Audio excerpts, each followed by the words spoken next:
மூன்றாவதாக, நெடுந்தீவுக்கான படகு சேவைகளில் குறைபாடுகளை சீரமைக்க கோரி உள்ளூர் சுற்றுலா சேவை வழங்குனர்கள் நேற்று போராட்டத்தில் ஈடுபட்டனர். நெடுந்தீவுக்கான போக்குவரத்து நீண்ட காலமாகவே ஒரு பிரச்சினைக்குரிய விடயமாக இருப்பதால் இந்த செய்தியும் நேற்று கவனத்தை பெற்றிருந்தது.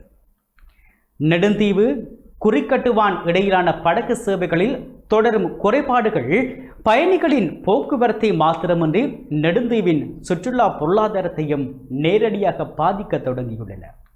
இதனை சீரமைக்க கோரி உள்ளூர் சுற்றுலா சேவை வழங்குனர்கள் உள்ளிட்ட தரப்பினர் நேற்று போராட்டத்தில் ஈடுபட்டனர். வீதி அபிவிருத்தி அதிகார சபைக்கு சொந்தமான படகுகளில் இடவசதி இருந்த போதும் பலர் ஏற்றப்படாமல் விடப்படுவதாக குற்றச்சாட்டுகள் முன்வைக்கப்படுகின்றன.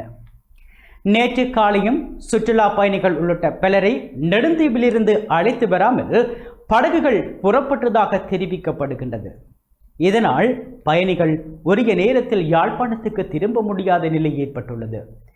இந்த பிரச்சினை தனியான போக்குவரத்து குறைபாடாக மட்டும் பார்க்க முடியாது. யாழ்ப்பாணத்திலிருந்து குறிக்கட்டுவான் செல்லும் சுற்றுலா பயணிகள் அங்கிருந்து நெடுந்தீவுக்கு செல்ல படகு இல்லாத போது பயணத்தை இடைநிறுத்தி திரும்புகின்றன. இதன் காரணமாக சுற்றுலா முன்பதிவுகள் ரத்தாக்குவதுடன் பெற்றுக்கொண்ட முற்பணத்தை திருப்பி செலுத்த வேண்டிய நிலையும் உள்ளூர் சேவை வழங்குனர்களுக்கு ஏற்படுகின்றது.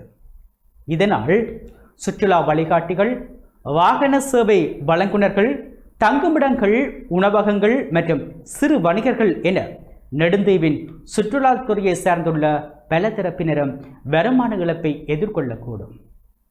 மேலும் படகு சேவை நம்பகமற்றது என்ற எண்ணம் சுற்றுலா பயணிகளிடையே உருவானால் நெடுந்தீவு பாதுகாப்பானதும் திட்டமிடக்கூடியதுமான சுற்றுலா தலம் என்ற நற்பெயருக்கு பாதிப்பு ஏற்படும். எனவே படகுகளுக்கான நிரந்தர நேர அட்டவணை, வெளிப்படையான பயணிகள் ஏற்றும் நடைமுறை, முன்பதிவு வசதி, மேலதிக சேவைகள் மற்றும் அவசர நிலைக்கான மாற்று படகு ஏற்பாடு ஆகியவை அவசியமாகின்றன. சேவை தடைகள் தொடர்பான தகவல்களும் பயணிகளுக்கும் சுற்றுலா நிறுவனங்களுக்கும் முன்கூட்டியே அறிவிக்கப்பட வேண்டும். நெடுந்தீவின் சுற்றுலாத்துறையை மேம்படுத்த அரசாங்கம் முயற்சிக்கும் நிலையில் அதன் அடிப்படை கட்டமைப்பான கடற்போக்குவரத்து சீராக இயங்காதிருப்பது முக்கிய முரண்பாடாக உள்ளது. ஆகவே போராட்டக்காரர்களின் கோரிக்கைக்கு உடனடி தீர்வு வழங்குவதுடன் படகு சேவையின் நிர்வாகம் மற்றும் பயணிகள் கையாளும் நடைமுறைகள் தொடர்பாகவும் அதிகாரிகள் விசாரணை நடத்துவது அவசியமாகும்.